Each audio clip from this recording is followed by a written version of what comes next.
الحمدللہ الذی لم یزل عالما قدیرا حیا قیوما سمیعا بصیرا والصلاة والسلام علی عبادہ الذین اصطفیٰ اما بعد فاعوذ باللہ من الشیطان الرجیم بسم اللہ الرحمن الرحیم یا ایہا الذین آمنوا اطیعوا اللہ واطیعوا الرسول واولو الامر منکم صدق اللہ العظیم وصدق رسولہ النبی الکریم الامین الرؤوف الرحیم ان اللہ وملائکتہ یصلون علی النبی یا ایہا الذین آمنوا صلوا علیہ وسلموا تسلیما الصلاۃ والسلام علیک یا سیدی یا رسول اللہ وعلی آلک واصحابک یا حبیب اللہ الصلاۃ والسلام علیک یا سیدی یا شفیع المذنبین وعلی آلک واصحابک یا رحمۃ للعالمین الصلاۃ والسلام علیک یا سیدی یا نورا من نور اللہ وعلی آلک واصحابک یا سیدی یا حضرت محمد رسول اللہ صلی اللہ علیہ وسلم سرور کہوں کہ مالکو مولا کہوں تجھے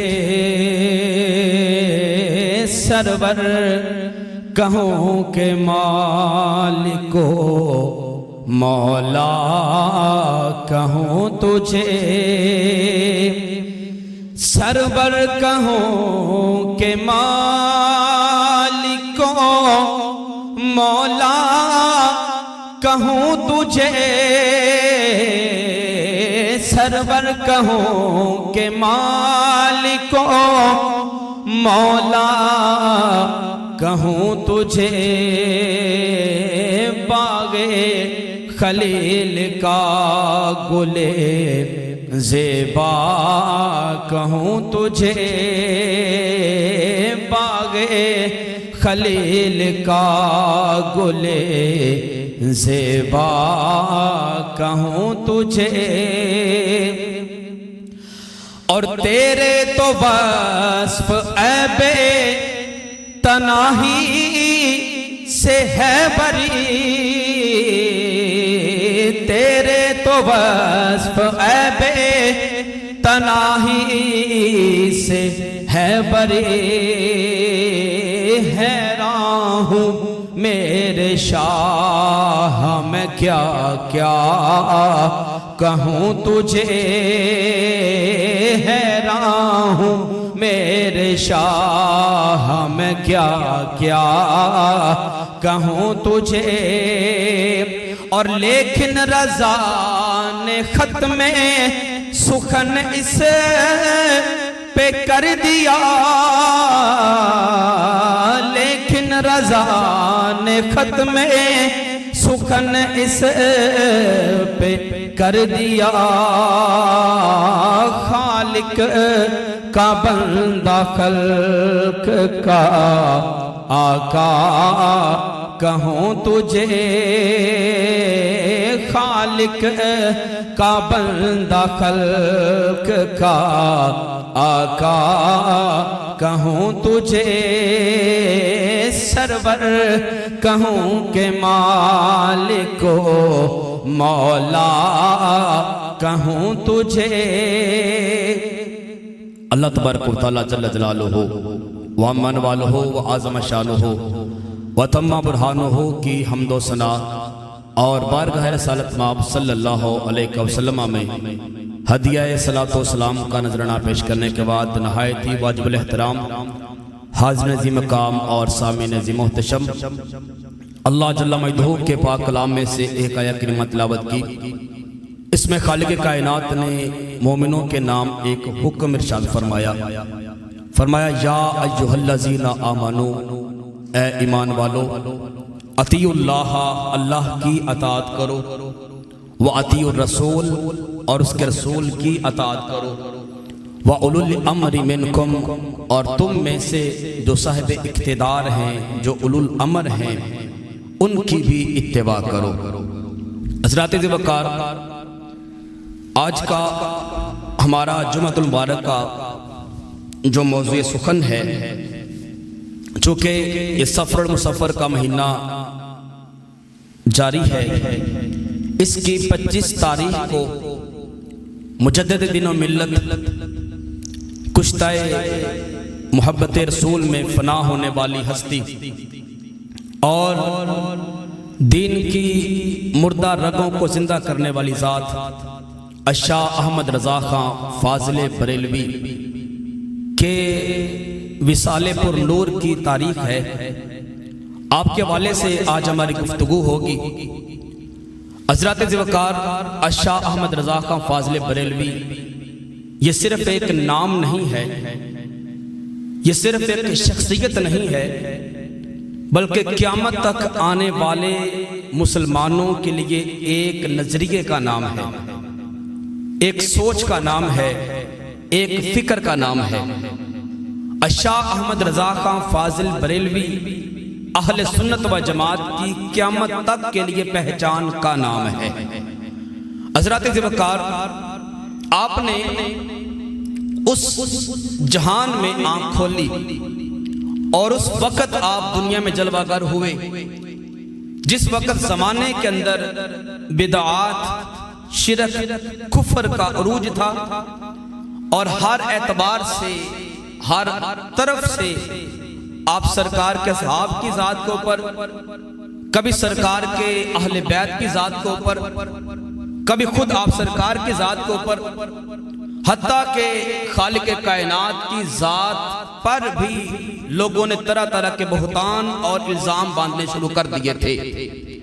ایسے عالم میں خالق کائنات نے آپ کو دنیا میں مبعوث فرمایا اور آ کر آپ نے اپنے علم کے ذریعے، اپنی افکار کے ذریعے، اپنی تعلیمات کے ذریعے، تشریحات اور اصطلاحات کے ذریعے آپ نے جو دین کی مردہ رگیں ہو چکی تھیں، جن افعال اور جن اقوال کو، سرکار کی جن اداؤں کو لوگوں نے پس پشت ڈال دیا تھا، اور دین کی وہ مردہ رگیں جن کو لوگوں نے چھوڑ دیا تھا، آ کر آپ نے زندہ کیا اور ایک دفعہ سے پھر آپ نے امت مصطفیٰ کے اندر محبت مصطفیٰ کی شمع کو روشن فرما دیا۔ حضرات محترم، شاہ احمد رضا خان فاضل بریلوی علیہ رحمہ، ہم آپ کو نہ تو اپنا کوئی مستقل امام مانتے ہیں، جس طرح فقہ کے اندر ہمارے امام ہیں، یا تصوف کے اندر ہمارے امام ہیں، یا عقائد کے اندر ہمارے امام ہیں، ان میں سے کوئی بھی درجہ ہم اہل سنت و جماعت امام احمد رضا خان فاضل بریلوی علیہ رحمہ کو نہیں دیتے۔ مستقل طور پر جو ہمارے عقائد کے امام ہیں اور علم کلام کے امام ہیں، وہ شاہ منصور، ابو منصور ماتوریدی ہی ہیں، اور اسی طرح جو فقہ کے ہمارے امام ہیں، جن کی وجہ سے ہم حنفی کہلاتے ہیں، وہ ہمارے مستقل امام اعظم ابو حنیفہ علیہ رحمہ ہی ہیں۔ اسی طرح تصوف کے جو امام ہیں، ان میں جو 4 سلاسل ہیں، خواہ وہ سہروردیہ ہیں، چشتیہ ہیں، قادریہ ہیں، مجددیہ ہیں، ان میں بھی ہم آپ کو مستقل طور پر امام نہیں مانتے، لیکن ہم یوں بھی ان کو اپنا امام تسلیم کرتے ہیں کہ اگر یہ ان کے زمانے میں ہوتے اور اگر اوائل دور میں آتے تو ان کا مقام، ان کا درجہ، ان کی صلاحیت، ان کے علوم کی بنا پر شاید اہل سنت و جماعت کے لوگ ان کو اپنا فقہ کا مستقل امام بنا لیتے۔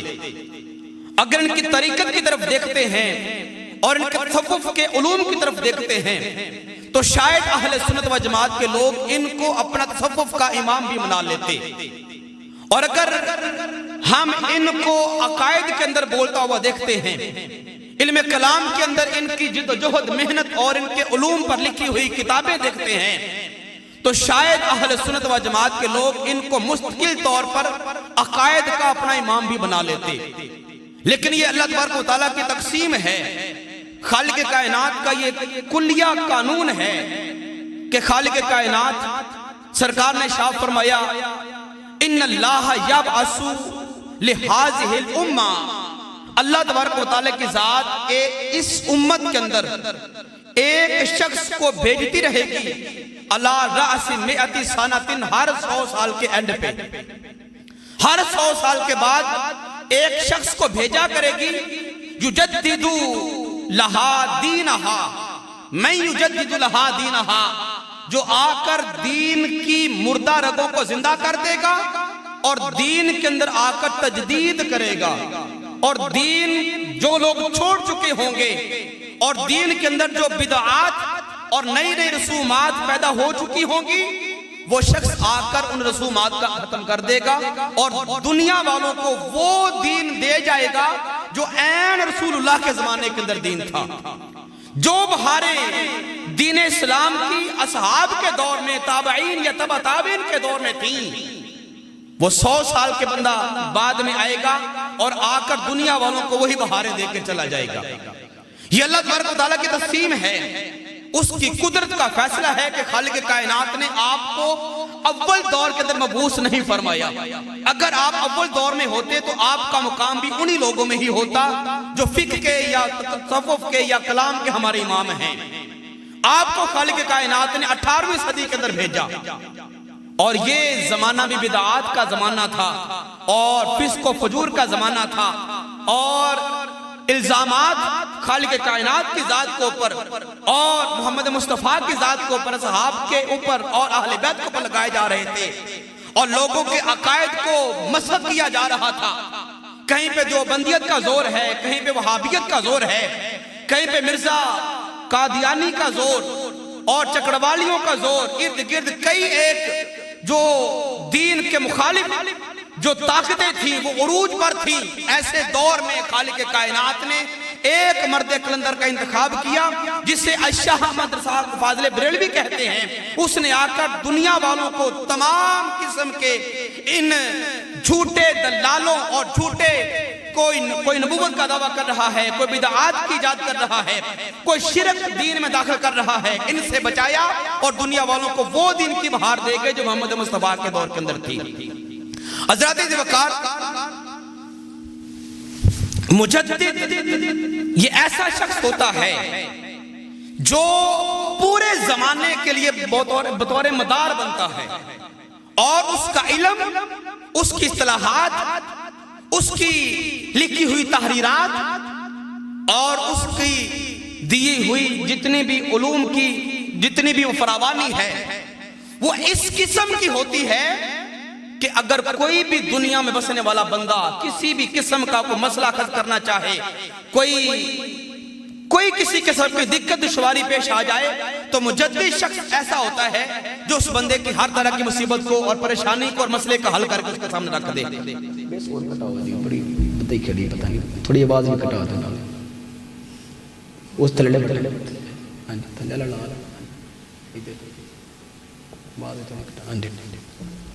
تو حضرات ذوالفقار، مجدد کے لیے کسی زمانے کی قیادت نہیں۔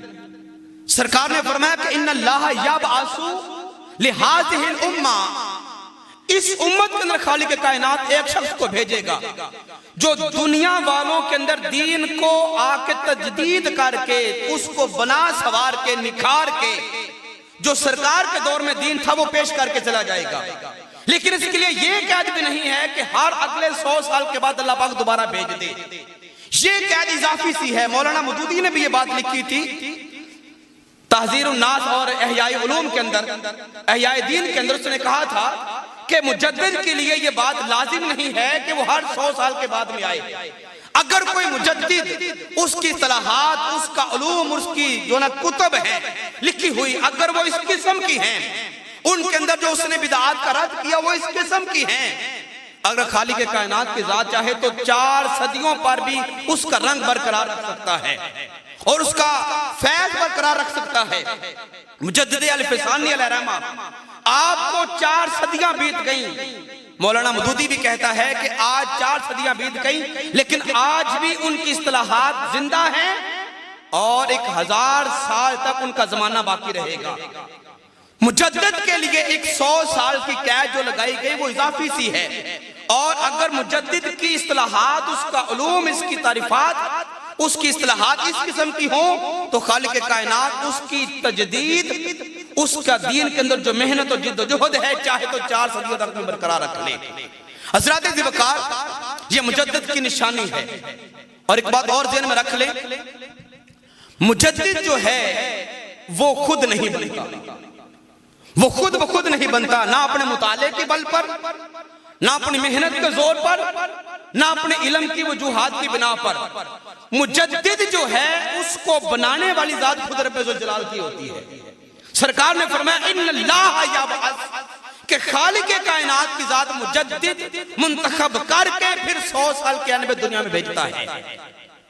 مجدد کی ترویج، مجدد کی آگے تبلیغ اور مجدد کا آگے ابلاغ وہ اپنی طرف سے نہیں ہوتا، اس کو پر پہلے خالق کائنات کی طرف سے تصدیق کی اور قبولیت کی مہر لگتی ہے، پھر دنیا میں اس کی مجددیت کے چرچے اور تشہیر ہو جاتی ہے۔ مجدد اپنی طرف سے نہیں بنتا، اور یہ بات بھی یاد رکھیں، مجدد جو ہے اس کی تجدید کا اعلان کوئی ایرا غیرہ بھی نہیں کرتا۔ جس طرح انبیاء کی نبوت کا اعلان کوئی عوام نہیں کرتے، اسی طرح مجدد کی تجدید کا اعلان، مجددیت کا اعلان کوئی عام، اس کا کوئی مرید، اس کا کوئی چاہنے والا، اس کا کوئی دوست احباب یہ نہیں کرتا۔ مجدد کی مجددیت کا اعلان اور اس کے مقبول ہونے کا اعلان خود عرشوں سے رب ذوالجلال فرماتا ہے۔ خود رب ذوالجلال کی ذات فرمائے گی جب رب کے نزدیک وہ بندہ مقبول ہو جائے گا، اس کے بعد پھر وہ بندہ سب کے نزدیک مقبول ہو جائے گا۔ حضرات ذی وقار، اللہ تبارک و تعالیٰ کی ذات اس کو قبول اپنی بارگاہ میں پہلے فرما لیتی ہے اور پھر اس بندے کو دنیا کے اندر بھیجتی ہے۔ اور شاہ احمد رضا خاں فاضل بریلوی علیہ رحمہ، آپ کی مجددیت اور آپ کا علم کے اندر جو مقام ہے اور آپ امت کے اندر جو امامت کی حیثیت رکھتے ہیں، یہ آپ بذات خود نہیں بن گئے۔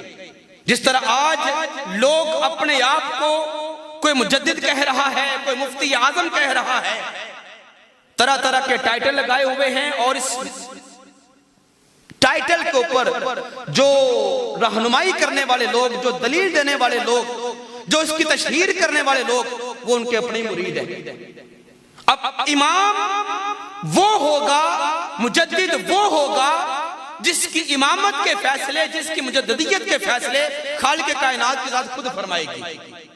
اللہ تبارک و تعالیٰ کی ذات اس کو مبعوث فرمائے گی، ہر 100 سال کے بعد میں پھر وہ بندہ دنیا میں آ کے اس کی علم کے چرچے اور شہرتیں ہوتی ہیں۔ حضرات ذی وقار، مجدد بندہ اس کی علمی کیفیت اور اس کی باطنی روحانی کیفیت، تقوی کا یہ معیار ہوتا ہے۔ اس دور کے اندر جتنے بھی افراد علم کے اعتبار سے، تقوی اور ورع کے اعتبار سے ہیں، ان تمام سے وہ ایک درجہ بلند ہوتا ہے۔ علم کے اعتبار سے بھی، معرفت کے اعتبار سے بھی، تقوی کے اعتبار سے بھی، ہر اعتبار سے اس کا معیار دوسرے لوگوں سے بلند ہوتا ہے۔ تب دوسرے لوگ اس کی مجدد ہونے کا اعلان کرتے ہیں۔ اور جس مجدد کی میں بات کر رہا ہوں، شاہ احمد رضا خاں فاضل بریلوی، آپ کی مجددیت کا اعلان جو ہوا وہ پٹنہ کے اندر آل انڈیا کانفرنس ہوئی سن 1900 کے اندر۔ 1900 کے اندر آل انڈیا کانفرنس ہوئی، جس میں بر صغیر، پاک و ہند، بنگلہ دیش کے کم و بیش 5000 علماء کرام نے اجتماع فرمایا۔ اور اس وقت امام احمد رضا فاضل بریلوی کی 300 کتب منظر عام پہ آ چکی تھی، لوگوں نے ان کا مطالعہ کر لیا تھا، اور آپ کی تصانیف اہل مدینہ، اہل مکہ، اہل حجاز اور قرب و جوار کے تمام علاقوں میں پہنچ چکی تھیں۔ جب اہل حجاز کے لوگوں نے آپ کی تصانیف کا مطالعہ کیا اور جب ہر اعتبار سے دیکھا کہ بر صغیر پاک و ہند کے اندر جب بدعات ہو رہی ہیں، جب شرک ہو رہے ہیں، جب صحابہ کرام کے اوپر، جب اہل بیت کے اوپر طرح طرح کے الزامات لگائے جا رہے ہیں، ایسے دور کے اندر صرف ایک ہی شخص ہے، شاہ احمد رضا خاں فاضل بریلوی، جو ہر لحاظ سے ہر بدعت کا مقابلہ کر رہا ہے، ہر شرک کا مقابلہ کر رہا ہے، ہر دین میں نئی بناوٹ کا مقابلہ کر رہا ہے۔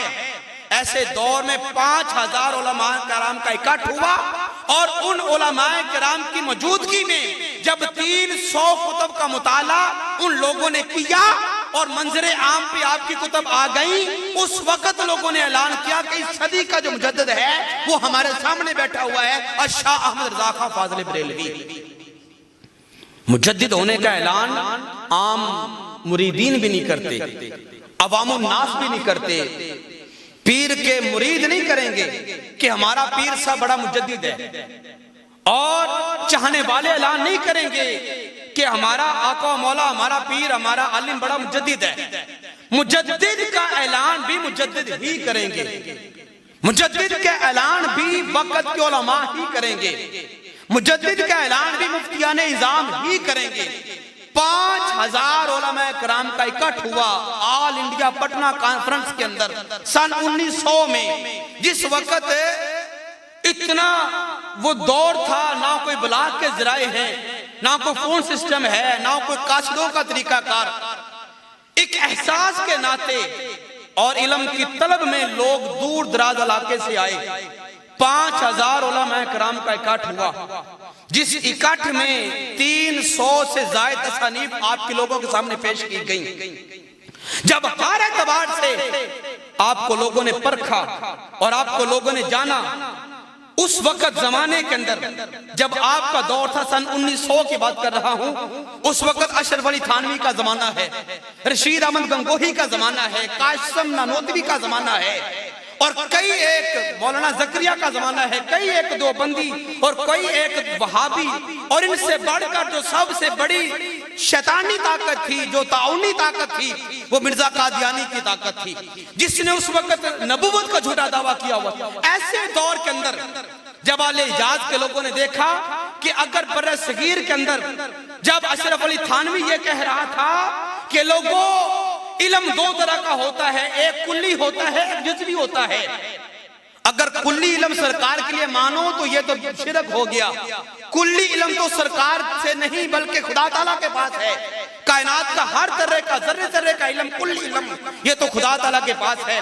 اس نے کہا کہ اگر سرکار کے لیے جزوی علم مانتے ہو تو پھر اس میں سرکار کی کیا تخصیص ہے؟ ایسا علم تو عام زید عمر بکر کے پاس بھی ہوتا ہے، اور ایسا جزوی علم تو عام جانوروں کے پاس بھی ہوتا ہے۔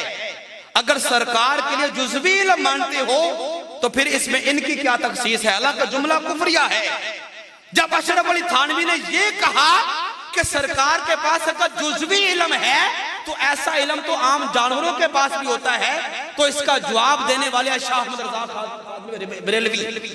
اگر تحذیر الناس کے اندر رشید احمد گنگوہی نے یہ جملہ لکھا کہ اللہ تبارک و تعالیٰ کی ذات کاذب ہے، وہ جھوٹ بول سکتی ہے اور امکان کذب ہے، تو یہ بھی جملہ کفریہ ہے۔ ایسا جملہ کہنے والا جملہ کہہ گیا، فتویٰ دے گیا کہ رب جھوٹ بول سکتا ہے، سارا بر صغیر خاموش ہے، اگر جواب دیتا ہے تو احمد رضا خان فاضل بریلوی دیتا ہے۔ اور اگر قاسم نانوتوی یہ کہے کہ انبیاء کی، اولیاء کرام کی اور جتنے بھی مقربین ہیں ان کی حیثیت رب ذوالجلال کی بارگاہ میں ایک چمار سے زیادہ نہیں ہے، یہ جملہ بھی کفریہ ہے۔ اگر ایسے جملے کہے جا رہے ہو تو جواب دے تو صرف احمد رضا خان فاضل بریلوی۔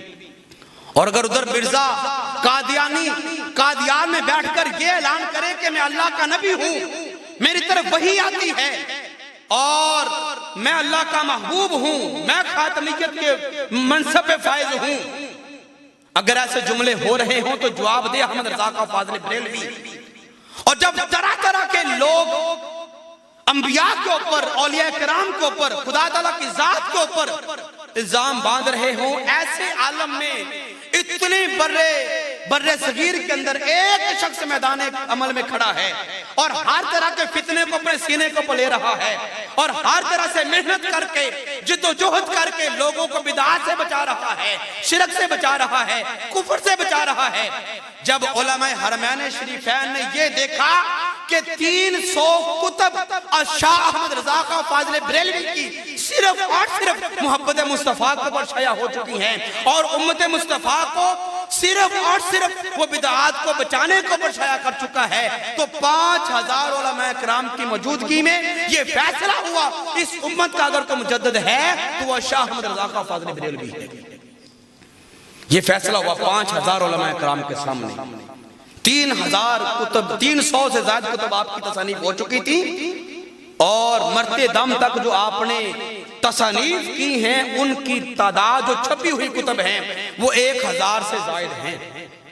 1000 سے زائد کتب آپ نے لکھی، لیکن جو ابھی طبع نہیں ہوئی، جو ابھی تک چھپی نہیں ہیں، ان کا تو مقام ہی کچھ اور ہے، ان کی تو لسٹ میں وہ گنتی میں نہیں آتی۔ 33 جلدوں کے اوپر آپ کی مجموعی محنت جو اس وقت شائع ہو چکی ہے فتاوی رضویہ کی صورت میں موجود ہے، 33 جلدوں کے اوپر۔ اور شاہ احمد رضا خان فاضل بریلوی علیہ رحمہ کا علمی معیار یہ تھا، اب 3 سال کی عمر میں مکمل قرآن پاک کا ناظرہ آپ نے پڑھ لیا تھا۔ 3 سال، اچھا جتنا بندہ کو بڑا ہوتا ہے نا، اور جس بندے سے اللہ تبارک و تعالیٰ نے کام لینا ہو اس کو اللہ پاک حافظہ بھی اتنا ہی عطا فرماتا ہے، اس کو عقل کی فراست بھی اتنی ہی عطا فرماتا ہے، اس کو خالق کائنات وسائل بھی اتنے ہی عطا فرماتا ہے۔ 3 سال کی عمر میں آپ نے پورے قرآن پاک کا ناظرہ پڑھ لیا تھا، اور یہ ناظرہ بھی آپ نے اپنے والد گرامی مولانا تقی علی شاہ سے آپ نے پڑھا۔ آپ کے والد گرامی بڑے پہنچے ہوئے عالم دین تھے، آپ کے دادا جان بھی بڑے عالم دین تھے۔ اپنے والد گرامی سے آپ نے دین کا علم حاصل کرنا شروع کیا، اور 13 سال کی عمر میں 13 سال کی عمر میں آپ نے پہلا فتویٰ جاری فرما دیا تھا۔ علم دین 16 علوم کو پر آپ نے مہارت حاصل کی، علم صرف ہو گیا، نحو ہو گئی، بلاغت ہو گئی، فلسفہ ہو گیا، جغرافیہ ہو گیا، ہندسہ ہو گیا، جفر ہو گیا، علم کلام ہو گیا، علم بلاغت ہو گیا، 16 علوم کے اندر آپ نے اپنے والد گرامی سے علم لیا، فیض لیا، اور مرتے دم تک آپ نے 55 علوم کے اوپر تصانیف لکھ دی تھی۔ 55 علوم کے اوپر آپ کی تصانیف موجود تھی، اور ایسی ایسی آپ کی تصانیف ہیں جن کی ایک سطر بھی لوگ کو آج پڑھنی نہیں آتی۔ علم جفر ایک علم ہے، علم کلام ایک علم ہے، علم ہندسہ ایک علم ہے، یہ سارے علم بلاغت ایک علم ہے، علم منطق ایک علم ہے، صرف و نحو علوم ہیں۔ یہ وہ علوم ہیں جن کا ایک ایک پیج، ایک ایک سطر تک بندے کو پڑھنا نہیں آتی، لیکن شاہ احمد رضا خان فاضل بریلوی علیہ رحمہ آپ کے علم کا، آپ کی عقل کا، فراست کا، ذہن کا یہ کمال تھا، آپ نے 13 سال کی عمر میں پہلا فتویٰ جاری فرما دیا تھا۔ اور مزے کی بات یہ ہے، اسی دن آپ کو دستار فضیلت ملی، اسی دن آپ مکمل عالم بنے، 7 مفتی بنے، اور اسی دن ہی آپ بالغ ہوئے تھے، اسی دن ہی آپ بالغ ہوئے، یعنی نابالغی کی عمر میں آپ نے سارے علوم حاصل کر لیے تھے۔ 13 سال کیا عمر ہے، لیکن آپ نے سارے علوم حاصل کر لیے تھے۔ پہلا فتویٰ آپ نے 13 سال کی عمر میں جاری فرمایا، اور آپ کے پھر علم، اور آپ کی پھر فراست، اور آپ کے پھر دین کے ساتھ محبت، اور دین کے اشاعت کا جو عالم ہے، سبحان اللہ، اس کی تو مثال ہی نہیں ہے آپ کے سامنے پیش کر سکتا۔ وہ تو آپ ان کی کتب پڑھیں تو پھر آپ کو معلوم ہو کہ پھر آپ کے علم کی کیا کیا جو نا وہ مثالیں ہمیں وہاں سے ملتی ہیں۔ فتاوی رضویہ پڑھ کے دیکھ لیں آپ۔ حضرات ذوالفقار، یہ آپ کو اللہ تبارک و تعالیٰ نے فراست۔ اچھا، پھر مزے کی بات یہ، آپ کے حافظے کا یہ کمال تھا، 1 مہینے کے اندر، بلکہ مہینہ میں زیادہ کہہ گیا، 30 گھنٹوں کے اندر، 30 گھنٹوں کے اندر آپ نے پورے قرآن پاک کو حفظ کر لیا تھا۔ آج 3 سال لگتے ہیں قرآن پاک حفظ کرنے کے لیے۔ اگر کوئی زیادہ ہی ذہین ہے نا تو 2 سال میں کر جائے گا، اس سے قبل آج تک ہم نے کسی نے سنا نہیں۔ 2 سال میں بھی رٹا لگا لے گا، لیکن اس کو محفوظ کرنے کے لیے، اپنے ذہن میں بٹھانے کے لیے اس کو دوبارہ دور کی اور اس کو بار بار پڑھنے کی عادت ہے۔ لیکن 30 گھنٹوں کے اندر آپ نے قرآن پاک کو مکمل حفظ کر لیا، یہ آپ کے حافظے کا کمال تھا۔ اور غیرت بھی اس بات کی کھا گئے، حفظ کرنے سے پہلے لوگ آپ کو کہتے ہیں حافظ صاحب کیا حال ہے، حافظ صاحب یہ مسئلہ بتا دیں، حافظ صاحب یہ بات کس طرح ہے۔ آپ حافظ تھے نہیں، مکمل عالم ہیں، مفتی ہیں، بریلی شریف میں آپ کے نام کا فتویٰ جاری ہوتا ہے، لیکن حافظ کوئی نہیں۔ لوگ کہتے ہیں حافظ صاحب کیا حال ہے، اب غیرت کھا گئے، رب ذوالجلال کی بارگاہ میں دعا کی، مولا میں تو حافظ ہوں کوئی نہیں، لوگ مجھے حافظ کہتے ہیں، کتنی ہی اچھی بات ہو کہ تو مجھے حافظ بھی بنا دے، یہ مجھے لوگ کہتے رہے حافظ صاحب تو میں حافظ بھی بن جاؤں، مولا تیرا کتنا کرم اور احسان ہوگا۔ اتفاق سے رمضان کے دن آنے والے تھے، مغرب کی نماز کے بعد آپ مسجد کی حافظ صاحب کے پاس جاتے اور اس سے ایک سپارہ سن لیتے۔ حافظ صاحب مسجد کا سنا رہے ہیں، یہ ابھی صرف ناظرہ انہوں نے پڑھا ہوا تھا، آپ ایک سپارہ مغرب کے پاس سن لیتے اور عشاء کے بعد وہی سپارہ تراویح میں آپ پڑھا بھی دیا کرتے تھے۔ مغرب کے بعد سپارہ سن لینا اور عشاء کے بعد آپ نے پڑھا دینا، یہ آپ کے حافظے کا کمال تھا۔ پھر آپ نے جو علم کی اوپر تصانیف لکھی ہیں، ایسے ایسے علوم جن کا ایک ایک لفظ کسی کو سمجھ نہیں آتا، علم انسا، علم ریاضی، علم جغرافیہ، یہ وہ علوم ہیں جن کے آج بڑے بڑے پروفیسر بھی جواب دے جائیں لیکن ان کو ایک سطر تک پڑھنی نہ آئے گی، لیکن اعلیٰ حضرت کے اس کے اوپر کتب باقاعدہ موجود ہیں، لائبریری میں مل جائے گی۔ 55 علوم کے اوپر آپ کو مہارت حاصل تھی، 16 آپ نے اپنے والد گرامی سے پڑھے اور باقی کے فرماتے ہیں میں نے سارے علوم قرآن پاک سے خود اخذ کیے، قرآن پاک سے خود اخذ کیے ہیں، چونکہ تبیان لکل شیء قرآن کا فیصلہ ہے، میرے اندر ہر چیز کا بیان موجود ہے۔ جب ہر چیز کا بیان موجود ہے تو فرماتے ہیں میں نے 55 علوم اس قرآن میں سے حاصل کیے۔ اور اس کی ایک مثال آپ کے سامنے رکھوں، آپ کے ایک بڑے لاڈلے شاگرد ہیں، مرید خاص ہیں، ظفر الدین بہاری، یہ وہ آپ کے شاگرد رشید ہیں، حالانکہ آپ کے بڑے شاگرد ہیں اور آپ کے بڑے مریدین ہیں۔ ان کے حوالے سے آپ فرمایا کرتے تھے کہ ظفر الدین تو مجھے میری جان سے بھی زیادہ پیارا لگتا ہے۔ ظفر الدین جب میں بریلی میں موجود نہ ہوں اور کوئی بندہ فتویٰ پوچھنے کے لیے آ جائے تو تجھے میں اجازت دیتا ہوں بغیر مجھ سے پوچھے فتویٰ جاری فرما دیا کر۔ ظفر الدین بہاری یہ ان کے خاص مریدین میں سے ہیں اور اعلیٰ حضرت کے بعد یہ بریلی میں فتویٰ جاری فرمایا کرتے تھے، فرماتے تو مجھے میری جان سے بھی زیادہ عزیز ہے۔ آپ کے ہوتے ہوئے کسی بندے نے دعویٰ کر دیا، عنایت اللہ مشرقی اس کا نام ہے، اس نے دعویٰ کر دیا، وہ ریاضی دان تھا بڑا اور پروفیسر ٹائپ کا تھا، اس نے دعویٰ کیا کہ ان مولویوں کو کیا پتا علم ہنسا کیا ہوتا ہے، انہیں کیا پتا حیات کیا ہوتی ہے، انہیں کیا پتا ریاضی کیا ہوتی ہے۔ وہ پروفیسر تھا کسی کالج یونیورسٹی میں، اس نے جب اس طرح کے تانے دیے، ان مولویوں کو کیا پتا کہ علم ریاضی کیا ہوتا ہے، علم جغرافیہ کیا ہوتا ہے، علم ہنسا کیا ہے، حیات کسے کہتے ہیں۔